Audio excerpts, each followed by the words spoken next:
Radio India KRPA 1110 AM program आ खबरसार। दोस्तों मैं गौरव तुहाडे नाल रेडियो इंडिया के मंच तो हाजिर हाँ।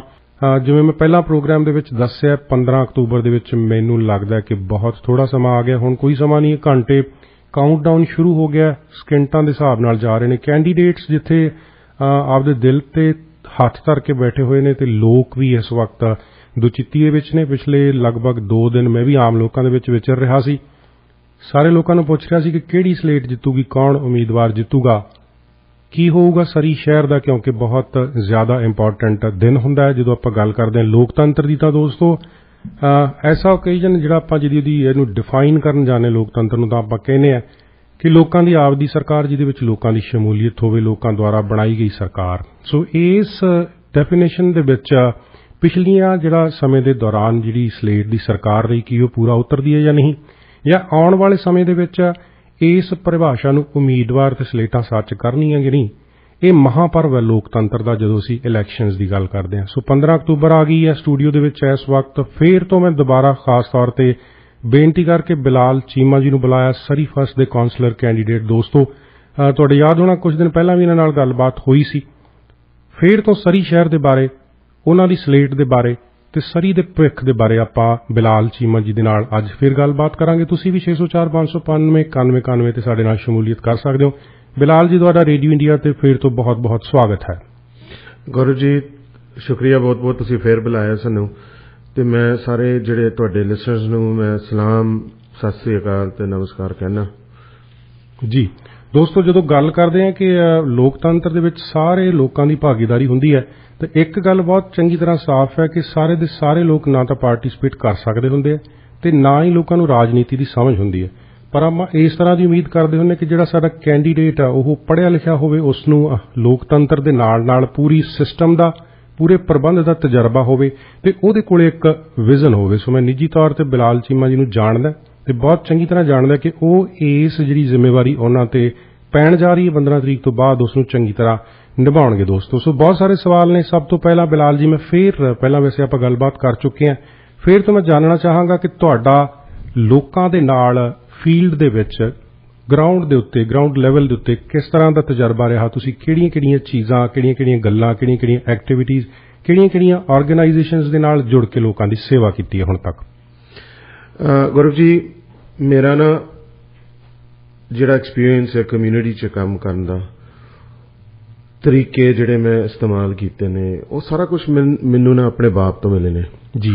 उन्होंने जिहड़ी तरबियत दित्ती सी मैनूं जदों मैं ग्रो अप हो रहा सी जी, ते उन्होंने कहा कि बिलाल जिहड़ी खुशी मिलती है ना किसी की मदद करन, कि that is the height of any happiness, कि जे तू किसी की हेल्प कर सकना, ना कदे ना करी, बंदे नूं रस्ता दिखा दी। जे तू खुद नहीं ओदी हेल्प कर सकदा ते रस्ता दिखा दी। ਉਹ ਜਿਹੜੀ ਗੱਲ ਮੇਰੇ ਬਾਪ ਨੇ ਮੈਨੂੰ ਦੱਸੀ ਸੀ, ਉਹਨਾਂ ਦੇ ਜਿਹੜੇ ਐਗਜ਼ਾਮਪਲ ਸੀ ਮੇਰੇ ਸਾਹਮਣੇ, ਉਹ ਚੀਜ਼ਾਂ ਮੈਂ ਬੜੀ ਆਪਣੇ ਮੈਂ ਕਲੋਜ਼ ਰੱਖੀਆਂ ਨੇ ਜੀ। ਤੇ ਉਹਦੇ ਤੇ ਮੈਂ ਅਮਲ ਕਰਨ ਦੀ ਕੋਸ਼ਿਸ਼ ਕੀਤੀ ਫॉर द ਲਾਸਟ 25 ਇਅਰਸ ਜੀ। मैं हमेशा देखो किसी कुर्सी दे पिछे, किसी सीट दे पिछे, किसी टाइटल दे पिछे कदे मैं भज्या नहीं। ते मैनूं याद है एक बारी ना मैं एक फेडरेशन नाल मैं काम करदा सी, यूथ डायरैक्टर ने जी। ते उस वक्त मैं यूनिवर्सिटी च पढ़दा हुंदा सी, साइमन फ्रेजर यूनिवर्सिटी च मैं सी जी। ते इन्हां ने रिपोर्ट दित्ती कि इन्हां ने मैनूं पुछया कि बिलाल तू यूथ डायरैक्टर है, तू जरा रिपोर्ट दस के अपने यूथ च कि इन्नी एपैथी क्यों है पॉलिटिक्स दे लिहाज नाल, कि लोकी जिहड़े यंग लोग ने वो पॉलिटिक्स च एक्टिव क्यों नहीं हुंदे। ते फिर मैं एक सेमेस्टर जरा मैं कम कोर्सेज लई, ते फिर मैं अपने एक प्रोफैसर सी, मार्केटिंग प्रोफैसर, उन्होंने जरा चैंपियन बनाया, उहदे कोलों मैं सलाह लई, उन्हें मैनूं थोड़ा जिहा गाइड करके ना फिर मैं जरा इहदे ते काम किया। मैं पूरी रिपोर्ट वगैरह लिखी मैं जी। ते मैं रिपोर्ट के नाल नाल मैं रिकमेंडेशनस भी दित्तियां ने जी अपने बोर्ड नूं। ते जब मैं कंप्लीट की ना, बड़ी खुशी नाल मैं जाके बाइंड भी करवा के ना, पैसे अपने ला के ते मैं बाइंड करके ਉਸ ਵਕਤ ਉਸ ਬੋਰਡ ਦਾ ਨਾ 34 ਮੈਂਬਰ ਸਨ ਜੀ ਤੇ ਉਹ ਮੈਂ ਸੈਕਟਰੀ ਨੂੰ ਫੋਨ ਕਰਕੇ ਮੈਂ ਕਿਹਾ ਕਿ ਮੈਂ ਰਿਪੋਰਟ ਮੈਂ ਕੰਪਲੀਟ ਕਰ ਦਿੱਤੀ, ਮੈਂ ਅਗਲੇ ਮੀਟਿੰਗ 'ਚ ਨਾ ਮੈਂ ਚਾਹੁੰਦਾ ਕਿ ਇਹ ਮੈਂ ਟੇਬਲ ਕਰਾਂ। ਚਲੋ ਏਜੰਡਾ 'ਚ ਮੇਰਾ ਨਾਮ ਆ ਗਿਆ ਜੀ ਤੇ ਮੈਂ ਮੀਟਿੰਗ 'ਚ ਗਿਆ ਤੇ ਮੈਂ ਜਦ ਮੇਰੀ ਵਾਰੀ ਆਈ ਮੈਂ ਟੇਬਲ ਕੀਤਾ ਤੇ ਉਹ ਟਾਈਮ ਮੁੱਕ ਗਿਆ ਕਿ ਮੀਟਿੰਗ ਦਾ ਜੀ ਕਹਿੰਦੇ ਕਿ ਅਗਲੀ ਮੀਟਿੰਗ 'ਚ ਅਸੀਂ ਇਹਨੂੰ ਰੇਜ਼ ਕਰਾਂਗੇ। ਹਾਂਜੀ ਮੈਂ ਕਿਹਾ ਠੀਕ ਹੈ। ਅਗਲੀ ਮੀਟਿੰਗ ਆਈ ਤੇ ਅਗਲੀ ਮੀਟਿੰਗ 'ਚ ਵੀ ਟਾਈਮ ਮੁੱਕ ਗਿਆ। ਕਹਿੰਦੇ ਨੇ ਸਾਰੇ ਮੈਂ ਸਭ ਤੋਂ ਯੰਗ ਸੀ, ਹੋਰ ਸਾਰੇ ਆਪਣੇ ਸੀਨੀਅਰ ਸਨ। ਕਹਿੰਦੇ ਨੇ ਨੈਕਸਟ ਮੀਟਿੰਗ 'ਚ ਕਰ ਲਾਂਗੇ ਜੀ। ਮੈਂ ਕਿਹਾ ਚਲੋ ਨੋ ਪ੍ਰੋਬਲਮ, ਨੈਕਸਟ ਮੀਟਿੰਗ 'ਚ ਕਰ ਲਾਂਗੇ। ਮੈਂ ਅਗਲੀ ਜਦੋਂ ਤੀਜੀ ਮੀਟਿੰਗ ਹੋਈ ਤੇ ਮੈਂ ਕਨਫਰਮ ਕੀਤਾ ਸੈਕਟਰੀ ਨਾਲ, ਮੈਂ ਕਿਹਾ ਜ਼ਰਾ ਪਹਿਲਾਂ ਲੈ ਆਓ ਸਬਜੈਕਟ ਤਾਂ ਕਿ ਟਾਈਮ ਖਤਮ ਨਾ ਹੋਏ ਜੀ।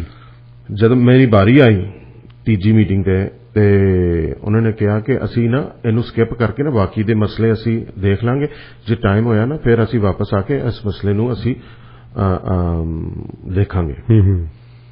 ਉਹ ਵੀ ਉਸ ਮੀਟਿੰਗ 'ਚ ਵੀ ਟਾਈਮ ਖਤਮ ਹੋ ਗਿਆ ਜੀ। ਮੈਂ ਆਪਣੇ ਵਾਲੇ ਸਾਹਿਬ ਨਾਲ ਸਾਂ, ਅਸੀਂ ਵਾਪਸ ਆ ਰਹੇ ਸਾਂ ਸਰੀ। ਮੈਂ ਕਿਹਾ ਡੈਡੀ ਮੈਂ ਹੁਣ ਨਹੀਂ ਅਪਰੋਚ ਕਰਨਾ ਇਹਨਾਂ ਨੂੰ, ਮੈਂ ਬੜੇ ਆਪਣੇ ਨਾ ਖੁਸ਼ੀ ਨਾਲ ਦਿਲ ਲਗਾ ਕੇ ਮੈਂ ਰਿਪੋਰਟ ਲਿਖੀ ਸੀ ਜੀ। ਜੇ ਇਸ ਤਰ੍ਹਾਂ ਹੀ ਕੰਮ ਹੁੰਦਾ ਨਾ ਫਿਰ ਮੈਂ ਰਿਜ਼ਾਈਨ ਆਪਣਾ ਨਾ ਮੈਂ ਤਿਆਰ ਕਰਕੇ ਲੈ ਜਾਣਾ ਅਗਲੀ ਮੀਟਿੰਗ ਤੋਂ ਤੇ ਮੈਂ ਆਪਣਾ ਰਿਜ਼ਾਈਨ ਦੇ ਦੇਣਾ ਜੀ। ਪਰ ਮੈਂ ਕਿਹਾ ਡੈਡੀ ਮੈਂ ਇੱਕ ਕੰਮ ਮੈਂ ਤੁਹਾਨੂੰ ਜਿਸ ਤਰ੍ਹਾਂ ਤੁਸੀਂ ਕਰਦੇ ਆਏ ਹੋ ਨਾ, ਮੈਂ ਜ਼ਰੂਰ ਆਪਣੀ ਕਮਿਊਨਿਟੀ 'ਚ ਬਾਕੀ ਵੀ ਜਿਹੜੀ ਕਮਿਊਨਿਟੀ 'ਚ ਗ੍ਰੇਟਰ ਕਮਿਊਨਿਟੀ ਹੈ ਉਹਦੇ 'ਚ ਮੈਂ ਕੰਮ ਜ਼ਰੂਰ ਕਰਾਂਗਾ ਜੀ, ਮਿਹਨਤ ਕਰਾਂਗਾ, ਲੋਕਾਂ ਦੀ ਖਿਦਮਤ ਕਰਾਂਗਾ, ਆਪਣੇ ਜਿਹੜੀ ਮੈਕਸਿਮਮ ਜਿਹੜੀ ਮੈਂ ਕਰ ਸਕਣਾ। ਪਰ ਮੈਂ ਕਦੇ ਵੀ ਨਾ ਆਪਣੇ ਨਾ ਕੁਰਸੀ ਨਾ ਮੈਨੂੰ ਟਾਈਟਲ ਮੈਂ ਉਹਦੇ ਪਿੱਛੇ ਨਹੀਂ ਭੱਜਾਂਗਾ ਜੀ। ਉਹ ਟਾਈਮ ਸੀ 1999 ਜੀ। ਉਹ ਟਾਈਮ ਤੋਂ ਲੈ ਕੇ ਅੱਜ ਤੱਕ ਮੈਂ ਕਦੇ ਵੀ ਕਿਸੇ ਕਮਿਊਨਿਟੀ ਦੀ ਆਰਗੇਨਾਈਜੇਸ਼ਨ 'ਚ ਮੈਂ ਕਦੇ ਵੀ ਟਾਈਟਲ ਨਾ ਕੁਰਸੀ ਮੈਂ ਲਈ ਜੀ। ਪਰ ਇੱਕ ਬੰਦਾ ਤੁਸੀਂ ਪੁੱਛ ਲਓ ਜਾ ਕੇ ਬਾਹਰ ਹਰ ਜਗ੍ਹਾ ਜੀ ਕਿ ਜਦੋਂ ਤੁਸੀਂ ਬਲਾਲ ਨੂੰ ਫੋਨ ਕਰਦੇ ਹੋ ਨਾ, ਹਾਂਜੀ, ਤੇ ਜਦੋਂ ਕੋਈ ਮਸਲਾ ਹੈ ਕਮਿਊਨਿਟੀ 'ਚ ਬਲਾਲ ਨੂੰ ਨਾ ਵੀ ਫੋਨ ਕਰੋ, ਬਲਾਲ ਖੁਦ ਫੋਨ ਕਰਕੇ ਕਹਿੰਦਾ ਕਿ ਮੈਂ ਕਿਸ ਤਰ੍ਹਾਂ ਹੈਲਪ ਕਰ ਸਕਦਾ ਜੀ। ਇਸ ਤਰ੍ਹਾਂ ਦੀ ਮੈਂ ਕਮਿਊਨਿਟੀ 'ਚ ਮੈਂ ਕੰਮ ਕੀਤਾ ਜੀ। ਮੈਂ ਗ੍ਰੇਟਰ ਕਮਿਊਨਿਟੀ 'ਚ ਵੀ ਕੰਮ ਕੀਤਾ, United way of the lower mainland ਲਈ ਮੈਂ ਕਮਿਊਨਿਟੀ ਸਪੀਕਰ ਸਾਂ ਜੀ। ਉਹਨਾਂ ਲਈ ਮੈਂ ਫੰਡ ਰੇਜ਼ਿੰਗ ਕਰਦਾ ਸਾਂ ਆਪਣੇ ਬਜ਼ੁਰਗਾਂ ਲਈ, ਬੱਚਿਆਂ ਲਈ, ਪੂਰੇ ਕਮਿਊਨਿਟੀ 'ਚ ਜੀ। ਤੇ ਨਾਲ ਮੈਂ ਆਪਣੇ ਜਿਹੜੇ ਚਿਲਡਰਨਸ ਹਸਪੀਟਲ ਫਾਊਂਡੇਸ਼ਨ ਹੈ ਉਹਨਾਂ ਨਾਲ ਵੀ ਮੈਂ ਕੰਮ ਕੀਤਾ, ਸਾਊਥ ਏਸ਼ੀਅਨ ਡਾਇਵਰਸਿਟੀ ਕਮੇਟੀ ਜੀ। ਸੋ ਦੋਸਤੋ ਤੁਸੀਂ ਗੱਲਬਾਤ ਸੁਣ ਰਹੇ ਹੋ, ਕੁਝ ਸ਼ਬਦਾਵਲੀ ਇਹਨਾਂ ਨੇ ਵਰਤੀ ਹੈ। ਕਮਿਊਨਿਟੀ ਸਰਵਿਸ ਜਦੋਂ ਇਹ ਸ਼ਬਦ ਸਮਾਜ ਸੇਵਾ ਆਪਾਂ ਵਰਤਦੇ ਹਾਂ ਤਾਂ ਇਹਨਾਂ ਨੇ ਦੱਸਿਆ ਕਿ ਪੰਜਾਬੀ ਜਿਵੇਂ ਕਹਿੰਦੇ ਹੁੰਦੇ ਕਿ ਇਹਨਾਂ ਨੂੰ ਸਮਾਜ ਸੇਵਾ ਦੀ ਗੁੜਤੀ ਮਿਲੀ ਹੋਈ ਹੈ, ਘਰੋਂ ਮਿਲੀ ਹੋਈ ਹੈ ਤੇ ਨਿਰਸਵਾਰਥ ਸੇਵਾ ਦੀ ਗੁੜਤੀ ਵੀ ਨਾਲ ਮਿਲੀ ਹੋਈ ਹੈ। ਸੋ ਦੋਸਤੋ ਜਿਵੇਂ ਇਹਨਾਂ ਦੀ ਗੱਲਬਾਤ ਤੋਂ ਇਹਨਾਂ ਨੇ ਸਾਫ਼ ਕੀਤਾ ਕਿ ਇਹਨਾਂ ਨੂੰ ਕਿਸੇ ਅਹੁਦੇ ਦੀ ਜ਼ਰੂਰਤ ਨਹੀਂ ਹੈ, ਪਰ ਕਈ ਵਾਰੀ ਸਾਨੂੰ ਕਿਸੇ ਚੇਅਰ ਤੇ, ਕਿਸੇ ਪੋਜੀਸ਼ਨ ਤੇ, ਕਿਸੇ ਪ੍ਰੋਸੈਸ ਦੇ ਥਰੂ, ਲੋਕਤੰਤਰਿਕ ਪ੍ਰੋਸੈਸ ਦੇ ਥਰੂ ਲੋਕਾਂ ਦੀ ਹੋਰ ਜ਼ਿਆਦਾ ਸੇਵਾ ਕਰਨ ਵਾਸਤੇ ਪਹੁੰਚਣਾ ਪੈਂਦਾ ਹੁੰਦਾ ਹੈ। ਇੱਕ ਸ਼ਬਦ ਇਹਨਾਂ ਨੇ ਵਰਤਿਆ ਐਪਥੀ। ਯੂਥ ਜਿਹੜਾ ਹੈਗਾ ਉਹ ਰਾਜਨੀਤੀ ਤੋਂ ਅਲੱਗ ਕਿਉਂ ਆਪਣੇ ਆਪ ਨੂੰ ਏਲੀਨੇਟ ਫੀਲ ਕਰਦਾ, ਉਹਦੇ ਨਾਲ ਜੁੜਨਾ ਕਿਉਂ ਨਹੀਂ ਚਾਹੁੰਦਾ, ਕਿਉਂ ਜਿਹੜੀ ਜ਼ਿੰਮੇਵਾਰੀ ਹੈ ਉਹਨੂੰ ਆਉਣ ਵਾਲੀ ਪੀੜ੍ਹੀ ਆਪਣੇ ਮੋਢਿਆਂ ਤੇ ਚੁੱਕਣਾ ਨਹੀਂ ਚਾਹੁੰਦੀ। ਉਹਦੇ ਕਈ ਸਾਰੇ ਕਾਰਨ ਨੇ, ਜਿਹੜੀਆਂ ਪੁਰਾਣੀਆਂ ਸਲੇਟਾਂ ਰਹੀਆਂ ਜਾਂ ਪੁਰਾਣੇ ਜਿਹੜੇ ਪੋਲੀਟੀਸ਼ੀਅਨਸ ਰਹੇ ਉਹਨਾਂ ਨੇ ਪੋਲਿਟਿਕਸ ਦੀ ਇਮੇਜ ਇਸ ਤਰ੍ਹਾਂ ਦੀ ਬਣਾਤੀ ਕਿ ਇਹ ਗੰਦਾ ਕੰਮ ਹੈ, ਇਹ ਕਰਪਸ਼ਨ ਦਾ ਕੰਮ ਹੈ ਜਾਂ ਇਹ ਸ਼ਰੀਫ ਬੰਦੇ ਦਾ ਕੰਮ ਨਹੀਂ ਹੈ। ਸੋ ਬਿਲਾਲ ਜਿਸ ਤਰ੍ਹਾਂ ਕਮਿਊਨਿਟੀ ਦੇ ਵਿੱਚੋਂ ਉੱਠ ਕੇ ਆਏ ਨੇ, ਜਿਸ ਤਰ੍ਹਾਂ ਇਹਨਾਂ ਨੇ ਯੂਥ ਦੇ ਨਾਲ ਕਮਿਊਨਿਟੀ ਸਰਵਿਸ ਦਾ ਕੰਮ ਕੀਤਾ, ਮੈਨੂੰ ਲੱਗਦਾ ਕਿ ਇਹ ਜਿਹੜਾ ਪ੍ਰੋਮਿਸ ਹੈ ਇਹਨਾਂ ਦਾ ਜਾਂ ਇਹਨਾਂ ਦਾ ਜਿਹੜਾ ਵਿਜ਼ਨ ਹੈ ਕਿ ਯੂਥ ਨੂੰ ਸ਼ਹਿਰ ਦੇ ਸਿਟੀ ਦੇ ਨਾਲ ਜੋੜਨਾ ਤੇ ਸਿਟੀ ਦੇ ਵਿਕਾਸ ਵਾਸਤੇ ਉਹਨਾਂ ਨੂੰ ਸੁਪਨੇ ਵਿਖਾਉਣੇ ਤੇ ਉਹਨਾਂ ਤੋਂ ਕੰਮ ਲੈਣਾ, ਮੇਰੇ ਖਿਆਲ ਦੇ ਵਿੱਚ ਇਹ ਕਰ ਪਾਉਣਗੇ। ਤੁਸੀਂ ਕਿਸ ਤਰ੍ਹਾਂ ਇਹਨੂੰ ਬਿਲਾਲ ਸੰਭਵ ਕਰੋਗੇ? ਥੋੜਾ ਕੰਮ ਔਖਾ ਜ਼ਰੂਰ ਹੈ ਪਰ ਯੂਥ ਨੂੰ ਲੈ ਕੇ ਆਉਣਾ ਬਹੁਤ ਔਖਾ ਹੁੰਦਾ। ਦੇਖੋ ਹੁਣ ਜਿਹੜੇ ਪਬਲਿਕ ਸਰਵਿਸ ਨੂੰ ਡੈਡੀਕੇਟ ਕਰਦੇ ਨੇ ਨਾ ਆਪਣੇ ਆਪ ਨੂੰ ਜੀ, ਤੇ ਔਖਾ ਹੀ ਕੰਮ ਫਿਰ ਕਰਨਾ ਚਾਹੀਦਾ ਜੀ। ਜਿਹੜੇ ਸਿੰਪਲ ਕੰਮ ਨੇ ਨਾ ਸਾਰੇ ਕਰਦੇ ਨੇ ਬਿਲਕੁਲ, ਪਰ ਜਿਹੜਾ ਔਖਾ ਕੰਮ ਹੈ ਨਾ ਇਟਸ ਵਰਥ ਇਟ। ਉਹਦੀ ਜਿਹੜੀ ਅਸੀਂ ਕਹਿੰਦੇ ਜੱਦੋ ਜਹਿਦ ਉਹ ਫਿਰ ਵਰਥ ਕਰਦੀ ਹੈ ਕਿ ਤੁਸੀਂ ਉਹਦੇ 'ਚ ਥੋੜਾ ਜਿਹਾ ਫੋਕਸ ਕਰੋ ਜੀ। ਮੈਂ ਕਹਿੰਦਾ ਕਿ ਦੇਖੋ ਹੁਣ ਮੈਂ 25 ਸਾਲ ਲਾਏ ਨੇ ਹਾਂਜੀ, ਤੇ ਜੇ ਮੈਨੂੰ ਮੌਕਾ ਮਿਲਿਆ ਸਰਵ ਕਰਨ ਦਾ ਤੇ ਉਹਦੇ ਤੇ ਮੈਂ ਫੋਕਸ ਕਰਾਂਗਾ, ਲੋਕਾਂ ਨੂੰ ਇਨਵੋਲਵ ਕਰਾਂਗਾ ਜਿਹੜੇ ਆਪਣੇ ਯੰਗ ਪ੍ਰੋਫੈਸ਼ਨਲਸ ਨੇ ਕਮਿਊਨਿਟੀ 'ਚ ਜੀ, ਜਿਹੜੇ ਆਪਣੇ ਹਾਈ ਸਕੂਲ 'ਚ ਵੀ ਨੇ, ਉਹਨਾਂ ਦੀ ਕਮੇਟੀ ਬਣਾ ਕੇ ਯੂਥ ਦੀ ਕਮੇਟੀ ਡਾਇਰੈਕਟ ਮੇਅਰ ਕਾਉਂਸਲ ਨੂੰ ਐਡਵਾਈਸ ਕਰਨ।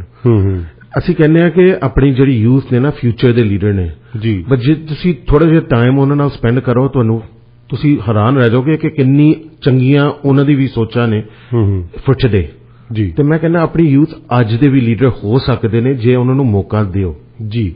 ਸੋ ਦੋਸਤੋ, ਤੁਸੀਂ ਗੱਲਬਾਤ ਸੁਣ ਰਹੇ ਹੋ, ਇੱਕ ਬਹੁਤ ਇੰਪੋਰਟੈਂਟ ਲਾਈਨ ਇਹਨਾਂ ਨੇ ਕਹੀ ਹੈ ਕਿ ਯੂਥ ਨੂੰ ਇੱਕ ਕਿਸ ਤਰ੍ਹਾਂ ਸਿਟੀ ਹਾਲ ਦੇ ਨਾਲ, ਮੇਅਰ ਦੇ ਡਿਸੀਜਨਸ ਦੇ ਨਾਲ ਜੋੜਨਗੇ।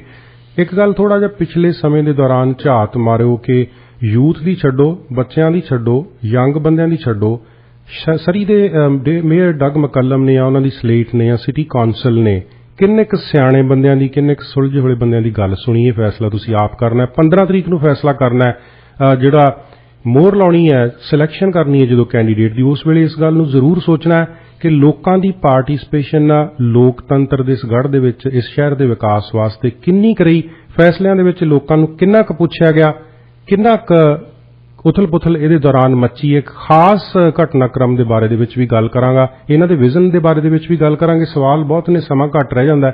ਮੇਰੇ ਖਿਆਲ ਦੇ ਵਿੱਚ 4 ਘੰਟੇ ਦੀ ਇੰਟਰਵਿਊ ਚਾਹੀਦੀ ਹੈ ਤੁਹਾਡੇ ਨਾਲ ਬਲਾਲ ਸਾਹਿਬ ਮੈਨੂੰ।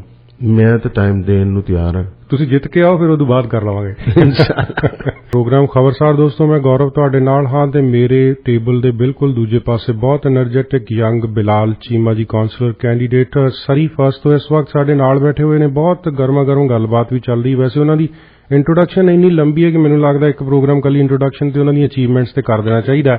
ਜਿਵੇਂ ਇਹਨਾਂ ਨੇ ਪਹਿਲਾਂ ਖੁਦ ਦੱਸਿਆ ਕਿ ਇਹ ਬਹੁਤ ਸਾਰੀਆਂ ਥਾਵਾਂ ਦੇ ਉੱਪਰ ਫੈਡਰਲ ਮਿਨਿਸਟਰਸ ਦੇ ਨਾਲ ਸਲਾਹ ਕਰ ਰਹੇ ਨੇ, ਹੈਲਥ, ਫਿਸ਼ਰੀਜ਼ ਐਂਡ ਓਸ਼ੀਅਨਸ ਦੇ ਨਾਲ ਵੀ, ਇਮੀਗ੍ਰੇਸ਼ਨ ਦੇ ਸੰਬੰਧ ਵਿੱਚ ਵੀ, ਨਾਲ ਦੀ ਨਾਲ ਇਹ ਨੈਗੋਸ਼ੀਏਟਰ ਰਹੇ ਨੇ ਸਰਕਾਰ ਦੇ, ਫਰਸਟ ਨੇਸ਼ਨਸ ਦੀ ਸੈਲਫ ਗਵਰਨਮੈਂਟ ਦੇ ਬਾਰੇ ਦੇ ਵਿੱਚ ਇਹ ਨੈਗੋਸ਼ੀਏਟਰ ਰਹੇ ਨੇ। ਸੋ ਦੋਸਤੋ, ਇਹ ਜਿਹੜੀਆਂ ਅਚੀਵਮੈਂਟਸ ਨੇ ਇਹ ਛੇਤੀ ਕਿਸੇ ਬੰਦੇ ਦੇ ਪੱਲੇ ਨਹੀਂ ਪੈਂਦੀਆਂ।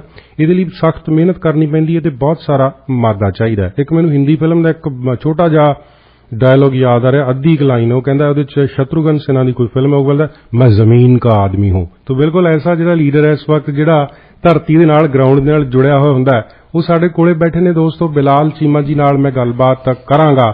ਇਹਨਾਂ ਦੀ ਸਲੇਟ ਤੇ ਇਹਨਾਂ ਦਾ ਦਾਅਵਾ ਹੈ ਕਿ ਸਰੀ ਸਿਟੀ ਹੈਜ਼ ਦਾ ਪੋਟੈਂਸ਼ੀਅਲ। ਇਹ ਸ਼ਬਦਾਵਲੀ ਉਹਨਾਂ ਨੇ ਵਰਤੀ ਹੈ। ਤੋ ਕਿਸ ਪੋਟੈਂਸ਼ੀਅਲ ਦੀ ਇਹ ਗੱਲਬਾਤ ਕਰ ਰਹੇ ਨੇ? 2 ਗੱਲਾਂ ਮੈਂ, ਇੱਕ ਤਾਂ ਪੋਟੈਂਸ਼ੀਅਲ ਦੇ ਬਾਰੇ ਦੇ ਵਿੱਚ ਇਹਦੀ ਡੈਫੀਨੇਸ਼ਨ ਤੇ ਇਹਦਾ ਜਿਹੜਾ ਵਿਜ਼ਨ ਹੈ ਤੁਹਾਡਾ, ਪੋਟੈਂਸ਼ੀਅਲ ਨੂੰ ਕਿਸ ਤਰ੍ਹਾਂ ਯੂਟਿਲਾਈਜ਼ ਕੀਤਾ ਜਾ ਸਕਦਾ, ਇਹਦੇ ਬਾਰੇ ਦੱਸੋ। ਇੱਕ ਚੀਜ਼ ਹੋਰ ਦੱਸੋ ਕਿ ਜਿਹੜੀ ਪੁਰਾਣੀ ਸਲੇਟ ਸੀ ਉਹ ਇਸ ਵਿਜ਼ਨ ਨੂੰ, ਇਸ ਪੋਟੈਂਸ਼ੀਅਲ ਨੂੰ ਕਿਉਂ ਨਹੀਂ ਪਛਾਣ ਸਕੀ? ਦੇਖੋ ਗੁਰੂ ਜੀ, ਬਹੁਤ ਕੰਪਲੈਕਸ ਸਵਾਲ ਹੈ ਤੁਹਾਡਾ। ਮੈਂ ਹੁਣ ਵਿਜ਼ਨ ਮੈਂ ਦੱਸਾਂ। ਤੁਸੀਂ ਵਿਜ਼ਨ ਦੀ ਪੁੱਛੀ ਹੈ। ਮੈਂ ਵਿਜ਼ਨ ਆਪਣੀ ਨਾ, ਤੁਸੀਂ ਪਹਿਲਾਂ ਨੀਅਤ ਤੋਂ ਸ਼ੁਰੂ ਹੁੰਦੀ ਹੈ ਜੀ। ਤੇ ਜਿਹੜਾ ਮੇਰਾ ਐਕਸਪੀਰੀਅੰਸ ਹੈ, ਤੇ ਹਮੇਸ਼ਾ ਮੈਂ ਹੁਣ ਜਿਹੜੀ ਵੀ ਪੋਜੀਸ਼ਨ 'ਚ ਮੈਂ ਸਰਵ ਕੀਤਾ ਹੈ, ਤੇ ਹਮੇਸ਼ਾ ਮੈਂ ਕੋਲੈਬੋਰੇਸ਼ਨ ਦੇ ਤੌਰ ਨਾਲ ਮੈਂ ਕੰਮ ਕੀਤਾ ਹੈ ਜੀ। ਕਿ ਮੈਂ ਇਹ ਨਾ ਸਮਝਾਂ ਕਿ ਮੈਨੂੰ ਸਿਰਫ ਪਤਾ ਹੈ ਕਿ ਹਰ ਚੀਜ਼ ਦਾ ਜਵਾਬ ਮੈਨੂੰ ਸਿਰਫ ਆਉਂਦਾ ਹੈ ਜਾਂ ਮੈਨੂੰ ਪਤਾ ਹੈ। ਜਿਸ ਤੁਸੀਂ ਕੰਮ ਕਰੋ, ਜੇ ਤੁਸੀਂ ਲੋਕਾਂ ਲਈ ਕੰਮ ਕਰਨਾ ਨਾ, ਹਾਂਜੀ, ਤੇ ਫਿਰ ਲੋਕਾਂ ਨਾਲ ਸਲਾਹ ਵੀ ਕਰਨੀ ਚਾਹੀਦੀ ਹੈ ਤੁਹਾਨੂੰ। ਬਿਕਾਜ਼ ਤੁਹਾਡਾ ਜਿਹੜਾ ਲਿਵਡ ਐਕਸਪੀਰੀਅੰਸ ਹੈ ਉਹ ਹਮੇਸ਼ਾ ਲੋਕਾਂ ਨਾਲ ਅਲੱਗ ਹੈ। ਆਪਣਾ ਯੂਨੀਕ ਐਕਸਪੀਰੀਅੰਸ ਹੈ ਤੁਹਾਡਾ। ਤੁਹਾਡੀ ਲਾਈਫ, ਹਰ ਇੱਕ ਬੰਦੇ ਦੀ ਆਪਣੀ ਯੂਨੀਕ ਲਾਈਫ ਹੁੰਦੀ ਹੈ। ਬਿਲਕੁਲ।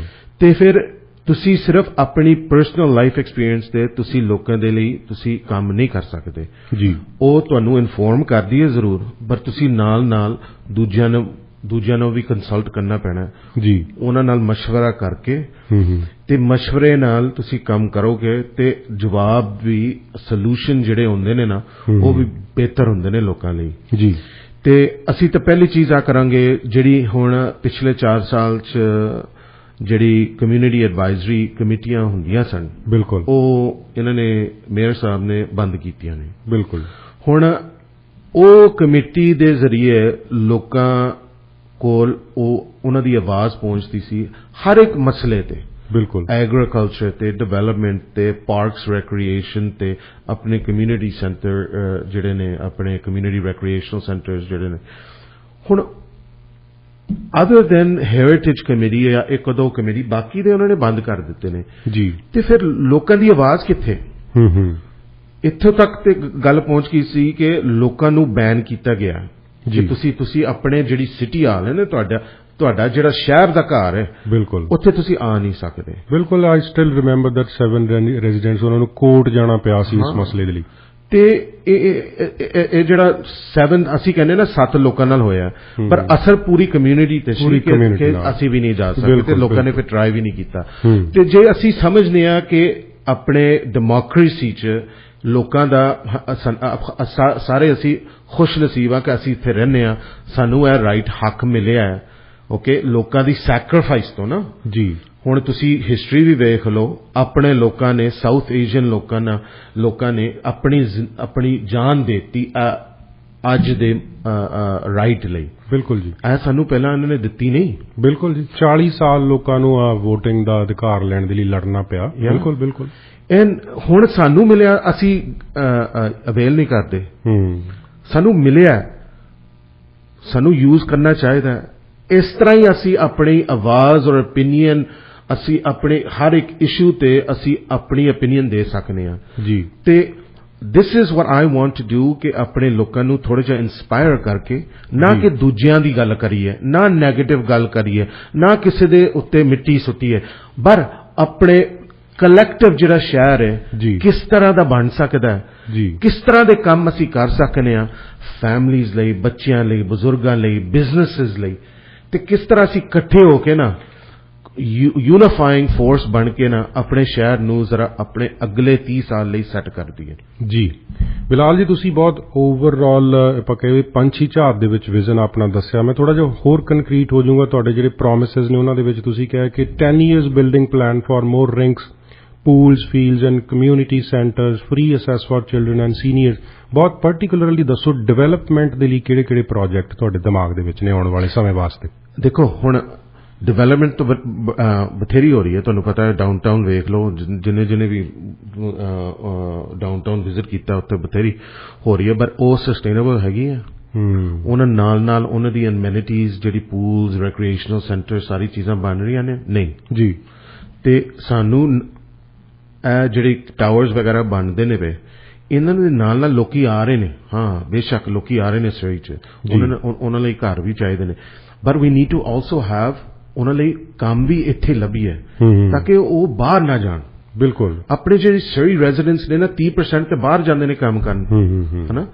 ਸਾਨੂੰ ਚਾਹੀਦਾ ਕਿ ਅਸੀਂ ਜਿਹੜੇ ਉਮੀਦਵਾਰ ਨੇ ਜਿਨ੍ਹਾਂ ਨੂੰ ਸਿਲੈਕਟ ਕੀਤਾ ਜਾਏਗਾ ਸੈਟਰਡੇ ਨੂੰ, ਉਹ ਐਡਵੋਕੇਟਸ ਬਣਨ ਸਿਟੀ ਦੇ। ਓਕੇ, ਮੈਂ ਚਾਹੁੰਦਾ ਕਿ ਦੇਖੋ, ਹੁਣ ਡਿਵੈਲਪਮੈਂਟ ਦੀ ਗੱਲ ਕੀਤੀ, ਹੁਣ ਜਿਹੜੇ ਵੀ ਲਿਸਨਰਸ ਨੇ ਤੁਹਾਡੇ ਅੱਜ ਜਿਨ੍ਹਾਂ ਨੇ ਕੰਮ ਕੀਤਾ ਡਿਵੈਲਪਮੈਂਟ 'ਚ, ਬਿਲਡਿੰਗ 'ਚ, ਹੁਣ ਤੁਸੀਂ ਇੱਕ ਪਲਾਨ ਦਿਓ। ਹਾਂ, ਕਿਸੇ ਨੇ ਪਲਾਨ ਦੇਣਾ ਹੋਏ ਨਾ ਸਿਟੀ ਨੂੰ, ਤੇ ਉਹਨਾਂ ਦਾ ਸਟੈਂਪ ਮਿਲਦਾ ਇੰਜੀਨੀਅਰ ਤੋਂ, ਸਰਟੀਫਾਈਡ ਸਟੈਂਪ ਮਿਲਦਾ।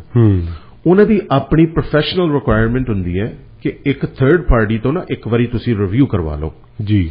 ਉਹ ਵੀ ਫਿਰ ਦੂਜਾ ਇੰਜੀਨੀਅਰ ਜਿਹਨੇ ਸਟੈਂਪ ਕੀਤਾ ਹੋਇਆ ਹੁੰਦਾ ਨਾ, ਉਹ ਵੀ ਸਰਟੀਫਾਈਡ ਹੀ ਹੁੰਦਾ। ਫਿਰ ਸਿਟੀ ਨੂੰ ਜਾਂਦੀ ਹੈ ਐਪਲੀਕੇਸ਼ਨ, ਉੱਥੇ ਫਿਰ ਤੀਜੀ ਵਾਰ ਹੁੰਦਾ। ਬਿਲਕੁਲ, ਹਾਂ। ਉਹ ਕਿਉਂ ਤੀਜੀ ਵਾਰ ਕਿਉਂ ਜ਼ਰੂਰਤ ਹੈ? ਉਹ ਮੇਕ ਸ਼ੋਰ ਕਰਨ ਨਾ ਹਾਈ ਲੈਵਲ ਤੇ ਕਿ ਜ਼ੋਨਿੰਗ, ਬਾਈ ਲਾਅ, ਜਿਹੜੀ ਕਮਿਊਨਿਟੀ ਪਲੈਨਿੰਗ ਹੈ, ਉਸ ਲਿਹਾਜ਼ ਨਾਲ ਸਭ ਕੁਝ ਫਿੱਟ ਹੈ ਨਾ, ਤੇ ਫਿਰ ਜ਼ਰੂਰਤ ਨਹੀਂ ਹੁੰਦੀ ਕਿ ਤੁਸੀਂ ਤੀਜੀ ਵਾਰ ਉਹੀ ਚੀਜ਼ ਤੁਸੀਂ ਡਿਵੈਲਪਰ ਦੇ ਕਾਸਟ ਤੇ ਤੁਸੀਂ ਫੇਰ ਕਰੋ। ਇਸ ਤਰ੍ਹਾਂ ਅਸੀਂ ਟਾਈਮ ਡਿਵੈਲਪਮੈਂਟ ਦਾ ਅਸੀਂ ਘਟਾ ਸਕਦੇ ਹਾਂ ਕਿ ਕਾਮਨ ਸੈਂਸ ਲੈ ਕੇ ਨਾ, ਫਿਰ ਨਾਲ ਦੀ ਨਾਲ ਅਸੀਂ instead of the engineering focus, ਅਸੀਂ ਹਰ ਇੱਕ ਐਪਲੀਕੈਂਟ ਨੂੰ ਦੇਵਾਂਗੇ ਇੱਕ ਕੌਂਸੀਅਰਜ ਜੀ, ਜਿਹੜਾ ਲਾਈਵ ਇਨਸਾਨ ਹੋਏਗਾ, ਜਿਹੜਾ ਤੁਹਾਡੇ ਨਾਲ ਸਟਾਰਟ ਤੋਂ ਫਿਨਿਸ਼ ਤੱਕ ਨਾ, ਜਿੱਥੇ ਮਰਜ਼ੀ ਤੁਹਾਡੀ ਫਾਈਲ ਹੋਏ, ਜਿਹੜੇ ਮਰਜ਼ੀ ਡਿਪਾਰਟਮੈਂਟ 'ਚ ਹੋਏ, ਕਿ ਉਹ ਤੁਹਾਡੇ ਨਾਲ ਤੁਹਾਡੇ ਲਈ ਕੰਮ ਕਰੇਗਾ ਜੀ। ਓਕੇ, ਪਤਾ ਕਰੇਗਾ ਕਿ ਕਿਉਂ ਫਾਈਲ ਕਿੱਥੇ ਤੱਕ ਪਹੁੰਚੀ ਹੈ, ਕਿੱਥੇ ਤੱਕ ਕਦੋਂ ਨਿਕਲੇਗੀ। ਫਰਜ਼ ਕਰੋ ਪਲੈਨਿੰਗ ਡਿਪਾਰਟਮੈਂਟ 'ਚ ਪਈ ਹੈ ਤੁਹਾਡੀ ਫਾਈਲ, ਕਿ ਕਦੋਂ ਤੱਕ ਨਿਕਲੇਗੀ, ਕੋਈ ਇਨਫੋਰਮੇਸ਼ਨ ਮਿਸਿੰਗ ਜਾਂ ਨਹੀਂ ਮਿਸਿੰਗ, ਉਹ ਬੰਦਾ ਤੁਹਾਡੇ ਨਾਲ ਰਹੇਗਾ ਫਾਈਨਲ ਤੱਕ ਜੀ, ਤਾਂ ਕਿ ਤੁਸੀਂ ਖੱਜਲ ਖਰਾਬ ਨਾ ਹੋਵੋ। ਬਿਲਕੁਲ, ਓਕੇ। ਨਾਲ ਦੀ ਨਾਲ ਅਸੀਂ ਜਿਸ ਤਰ੍ਹਾਂ ਤੁਸੀਂ ਬਲੱਡ ਦੇਣ ਜਾਂਦੇ ਹੋ ਜੀ, ਉੱਥੇ ਅੰਦਰ ਜਾ ਕੇ ਪਹਿਲੀ ਤਾਂ ਚੀਜ਼ ਜਾ ਕੇ ਤੁਸੀਂ ਪਰਚੀ ਲੈਂਦੇ ਹੋ, ਉਹਦੇ ਤੇ ਨੰਬਰ ਲਿਖਿਆ ਹੁੰਦਾ ਕਿ B6 C9 ਇਸ ਤਰ੍ਹਾਂ ਫਿਰ ਉੱਤੇ ਸਕਰੀਨ ਲੱਗੇ ਨੇ ਬਿਲਕੁਲ। ਤੁਹਾਨੂੰ ਪਤਾ ਹੋ ਕਿ ਤੁਹਾਡੀ ਵਾਰੀ ਕਦੋਂ ਆ ਰਹੀ ਹੈ ਹਾਂ ਤੁਹਾਨੂੰ ਪਤਾ ਹੁੰਦਾ ਇਸ ਤਰ੍ਹਾਂ ਦਾ ਡਿਜੀਟਲ ਪਲੇਟਫਾਰਮ ਅਸੀਂ ਲੈ ਕੇ ਆਵਾਂਗੇ ਸ਼ਹਿਰ 'ਚ ਜੀ ਜਿਹੜਾ ਐਪਲੀਕੇਸ਼ਨ ਹਰ ਇੱਕ ਐਪਲੀਕੇਸ਼ਨ ਭਾਵੇਂ ਉਹ ਰੈਨੋਵੇਸ਼ਨ ਦੀ ਹੋਏ ਹਾਂਜੀ ਜਾਂ ਹਾਈ ਰਾਈਜ਼ ਦੀ ਹੋਏ ਸਾਰੀ ਐਪਲੀਕੇਸ਼ਨ ਜਾਣਗੀਆਂ ਇਸ ਡਿਜੀਟਲ ਪਲੇਟਫਾਰਮ ਤੇ ਜੀ ਓਕੇ ਔਰ ਉਹੀ ਐਪਲੀਕੇਸ਼ਨ ਜਿਹੜੇ ਸਬਮਿਟ ਹੋਏ ਨੇ ਨਾ ਉਹ ਡਿਜੀਟਲ ਪਲੇਟਫਾਰਮ ਤੇ ਨਜ਼ਰ ਆਉਣਗੀਆਂ ਤੇ ਤੁਹਾਨੂੰ ਪਤਾ ਹੋਏਗਾ ਤੁਸੀਂ ਕਿੱਥੇ ਹੋ ਉਹ ਕਿੱਥੇ ਤੱਕ ਪਹੁੰਚੇ ਹੋ ਔਰ ਕਦੋਂ ਤੁਹਾਡੀ ਇੱਕ ਡਿਪਾਰਟਮੈਂਟ ਤੋਂ ਦੂਜੀ ਡਿਪਾਰਟਮੈਂਟ ਫਾਈਲ ਤੁਹਾਡੀ ਟ੍ਰਾਂਸਫਰ ਹੁੰਦੀ ਹੈ ਜੀ ਜੇ ਤੁਹਾਡੇ ਤੋਂ ਪਿੱਛੇ ਕੋਈ ਜਿਹਨੇ ਪਿੱਛੋਂ ਦਿੱਤੀ ਹੈ ਐਪਲੀਕੇਸ਼ਨ ਉਹ ਤੁਹਾਡੇ ਤੋਂ ਟੱਪ ਗਿਆ ਹਾਂਜੀ ਤੇ ਤੁਹਾਨੂੰ ਪਤਾ ਹੋਏਗਾ ਕਿ ਕਿਉਂ ਜੀ ਸਭ ਕੁਝ ਐਕਸਪਲੇਨ ਹੋਏਗਾ ਤੁਹਾਨੂੰ ਜੀ ਤੇ ਜੇ ਅਸੀਂ ਚਾਹੁੰਦੇ ਆ ਕਿ ਜੇ ਅਸੀਂ ਸਿਸਟਮ ਇਸ ਤਰ੍ਹਾਂ ਦਾ ਬਣਾ ਦਈਏ ਨਾ ਹਾਂਜੀ ਤੇ ਜਿਹੜਾ ਰੈਡ ਟੇਪ ਹੈ ਜਿਹੜਾ ਸਟ੍ਰੀਮਲਾਈਨ ਕਰ ਸਕਨੇ ਆ ਉਹ ਕਰੋ ਹਾਂਜੀ ਤੇ ਫਿਰ ਜੇ ਤੁਹਾਡੀ ਫਾਈਲ ਜੇ ਤੁਹਾਡੀ ਡਿਵੈਲਪਮੈਂਟ ਐਪਲੀਕੇਸ਼ਨ OCP ਚ ਜਿਸ ਤਰ੍ਹਾਂ ਆਫਿਸ ਆਫ ਕਮਿਊਨਿਟੀ ਪਲੈਨਿੰਗ ਚ ਨੇ ਬਾਇਲਾ ਦੇ ਲਿਹਾਜ਼ ਨਾਲ ਠੀਕ ਹੈ ਜ਼ੋਨਿੰਗ ਦੇ ਲਿਹਾਜ਼ ਨਾਲ ਠੀਕ ਹੈ ਕੋਈ ਚੇਂਜ ਨਹੀਂ ਹੈ ਫਿਰ ਅਸੀਂ ਚਾਹੁੰਦੇ ਆ ਕਿ ਇਸ ਤਰ੍ਹਾਂ ਦਾ ਸਿਸਟਮ ਸੈੱਟ ਕਰੀਏ ਕਿ ਉਹ ਕਾਉਂਸਲ ਨੂੰ ਜਾਏ ਵੀ ਨਾ ਜੀ है ना जी काउंसिल से जाए ना let's look at opportunities to make sure कि अपनी जिहड़ी फाइल डेवलपमेंट फाइल्स ने वो रेड टेप च फसन ना जी एक होर मैं कहना कि हुण सारे नूं पता है कि इंस्पैक्टर दा तुसीं किसी भी ट्रेड दी इंस्पैक्शन होए ना घर च जी किसी बिल्डिंग साइट ते तुहानूं उत्थे सवेरे जा के ना कदे कदे तो पूरा दिन उत्थे अपने जाया लोग करते हैं बिल्कुल वेट करते हैं कि इंस्पैक्टर आएगा हुण अपने नाल दे शहर च डेल्टा च इन्होंने इस तरह का ऐप बनाया तुसी जाके अपनी अपॉइंटमेंट खुद तुसी बुक कर सकते हो ना तुहानूं उत्थे जाना पैना सिटी हाल च जी तुसी अपने घर बह के गड्डी च बह के जिथे भी हो तुसी साइट ते बह के तुसी इंस्पैक्शन अपनी बुक कर सकते हो जी और तुसी अपना 1 घंटे दी स्लॉट तुसी बुक कर सकते हो तुहानूं आ जाएगा मैसेज च कहेगा कि को ए बंदा आएगा तुहाडे उस टाइम ते इस तरह असी ना ओनली असी टाइम रिड्यूस कर सकते पर जिहड़ा लोकां दी फ्रस्ट्रेशन है डेवलपमेंट दी असी वो भी जरा ठीक कर सकते बिल्कुल सवाल मैं दोस्तों इन्हां नूं डेवलपमेंट दे बारे च पुछया सी पर इन्हां ने जिस परिपक्वता दे नाल पूरा ट्रांसपेरेंट प्लान दिता डिजिटलाइजेशन करना सारा प्रोसैस नूं होर भी बहुत सारे कैंडीडेट आउंदे ने इन्ना जिहड़ा साफ स्पष्ट विजन है किसी दे कोले नहीं हुंदा खास तौर ते एक सवाल बहुत ब्रीफ दे विच तुहानूं पुछांगा वैसे अज दे प्रोग्राम दे विच मैं सोचिया सी कि आपां विरोधियां दी गल नहीं करनी किसी दी भी गल नहीं करनी पर जिहड़ी लास्ट मीटिंग हुई 45 ऐसे डेवलपमेंट दे प्रोजेक्ट उन्हां नूं आए ताश दे पत्तियां वांगू छेती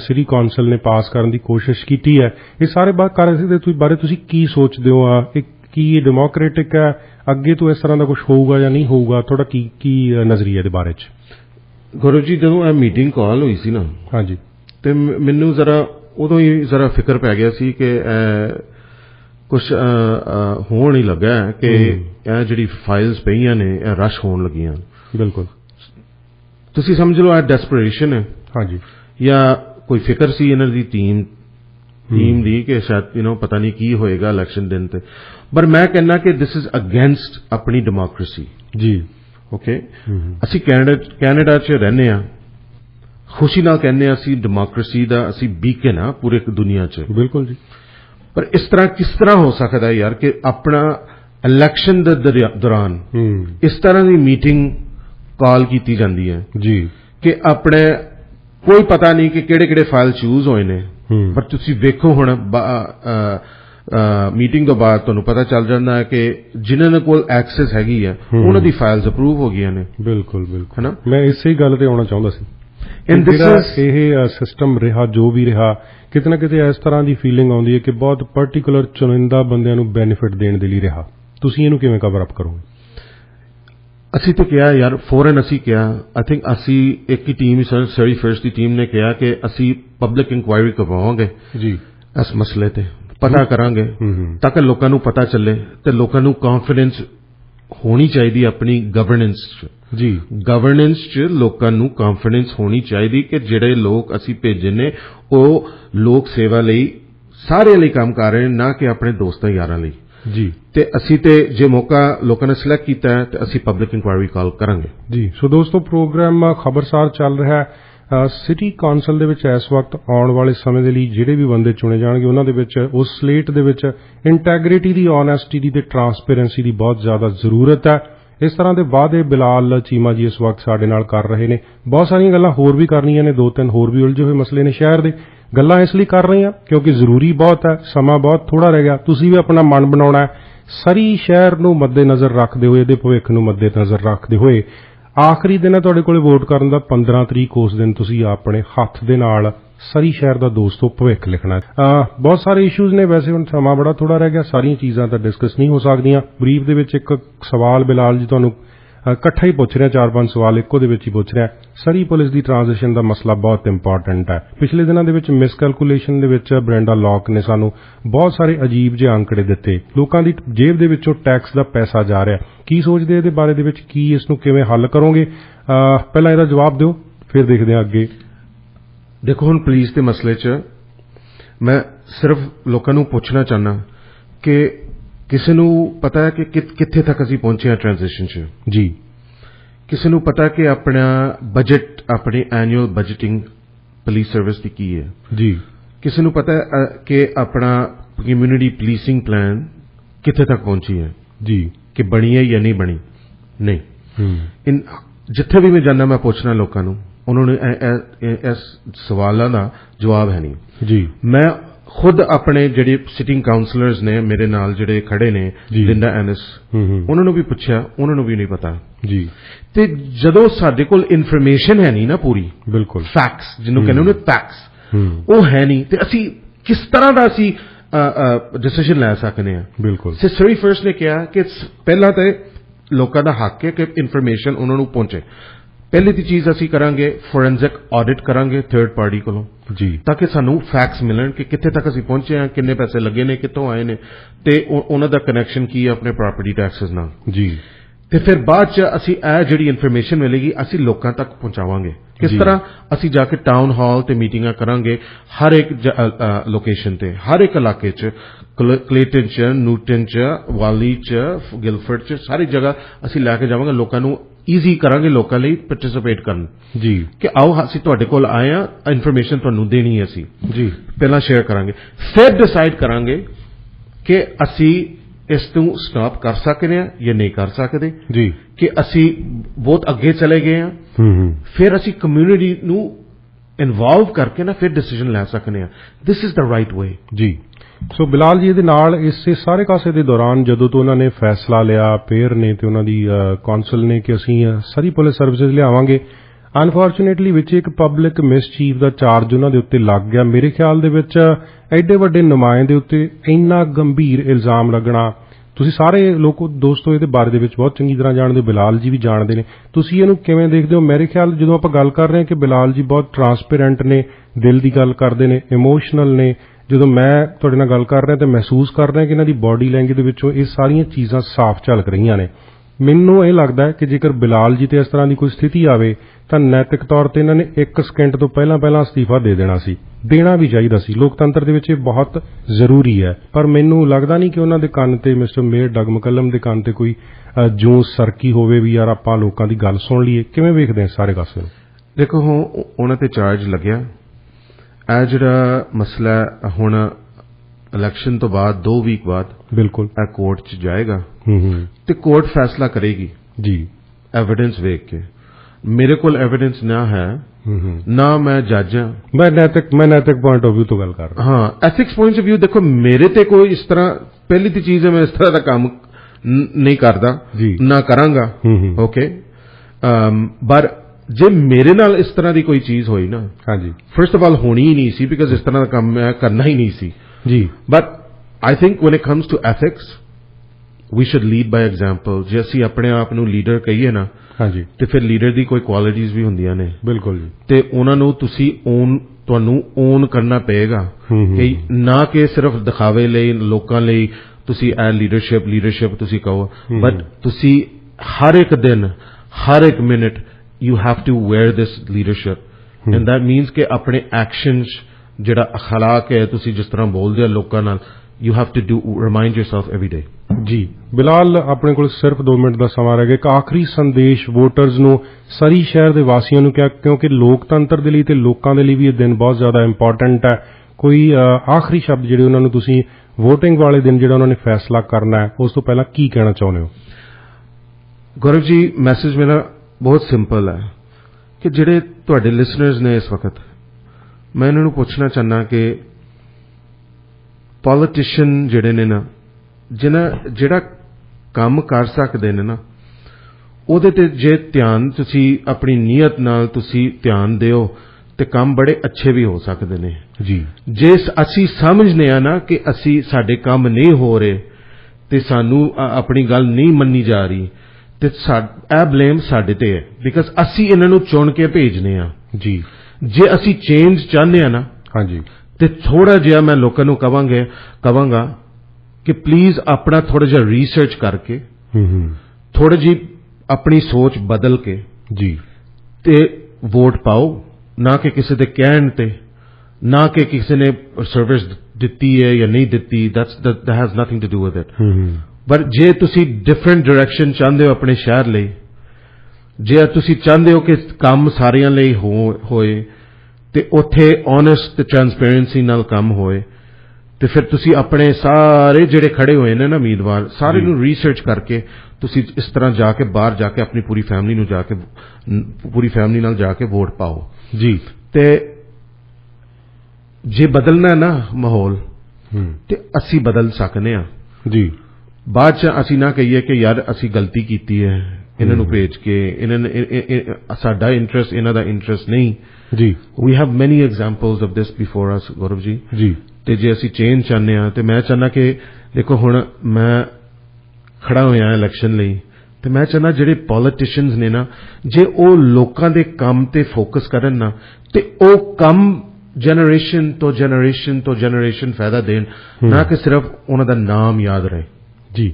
ਸੋ ਦੋਸਤੋ, ਸਾਰੇ ਸੁਣਨ ਵਾਲੇ ਜਿੰਨੇ ਵੀ ਸਰੋਤੇ ਇਸ ਵਕਤ ਪ੍ਰੋਗਰਾਮ ਨੂੰ ਸੁਣ ਰਹੇ ਆ, ਮੈਂ ਖਾਸ ਤੌਰ ਤੇ 1-2 ਗੱਲਾਂ ਰਿਪੀਟ ਕਰ ਦੇਣਾ ਚਾਹੁੰਦਾ। ਜਿਸ ਤਰ੍ਹਾਂ ਦੇ ਪਿਛਲੇ 2.5 ਸਾਲਾਂ ਦੇ ਵਿੱਚੋਂ ਅਸੀਂ ਮਹਾਮਾਰੀ ਚੋਂ ਨਿਕਲੇ ਆ, ਜੋ ਇਨਫਲੇਸ਼ਨ ਦੀਆਂ ਸਮੱਸਿਆਵਾਂ ਨੂੰ ਫੇਸ ਕਰ ਰਹੇ ਆ, ਨਾਲ ਦੀ ਨਾਲ ਸਰੀ ਸ਼ਹਿਰ ਖਾਸ ਤੌਰ ਤੇ ਜਿਸ ਤਰ੍ਹਾਂ ਵੱਧ ਫੁੱਲ ਰਿਹਾ ਹੈ, ਇੰਨੀ ਜ਼ਿਆਦਾ ਡਿਵੈਲਪਮੈਂਟ ਦੀ ਜ਼ਰੂਰਤ ਹੈ, ਅਫੋਰਡੇਬਿਲਟੀ ਦੀ ਜ਼ਰੂਰਤ ਹੈ, ਘਰਾਂ ਦੀ ਜ਼ਰੂਰਤ ਹੈ, ਕਿਰਾਇਆਂ ਨੂੰ ਕੰਟਰੋਲ ਕਰਨ ਦੀ ਜ਼ਰੂਰਤ ਹੈ, ਨੌਕਰੀਆਂ ਦੀ ਜ਼ਰੂਰਤ ਹੈ। ਸਾਰੇ ਕਾਸੇ ਦੇ ਵਿੱਚ ਬਹੁਤ ਜ਼ਿਆਦਾ ਜ਼ਰੂਰੀ ਹੈ ਕਿ ਇਮਾਨਦਾਰ ਲੋਕ ਹੈ ਜਿਹੜੇ ਇਹਨਾਂ ਸਮੱਸਿਆਵਾਂ ਨੂੰ ਹੱਲ ਕਰਨ ਵਾਸਤੇ ਅੱਗੇ ਆਉਣ। ਤੇ ਉਹਦਾ ਇੱਕ ਉਦਾਹਰਨ ਆਪਣੇ ਕੋਲ ਇਸ ਵਕਤ ਸਟੂਡੀਓ ਦੇ ਵਿੱਚ ਅੱਜ ਪਹੁੰਚੇ ਬਿਲਾਲ ਚੀਮਾ ਜੀ, ਤੁਹਾਡਾ ਬਹੁਤ-ਬਹੁਤ ਧੰਨਵਾਦ ਸਟੂਡੀਓ 'ਚ ਪਹੁੰਚਣ ਦੇ ਲਈ।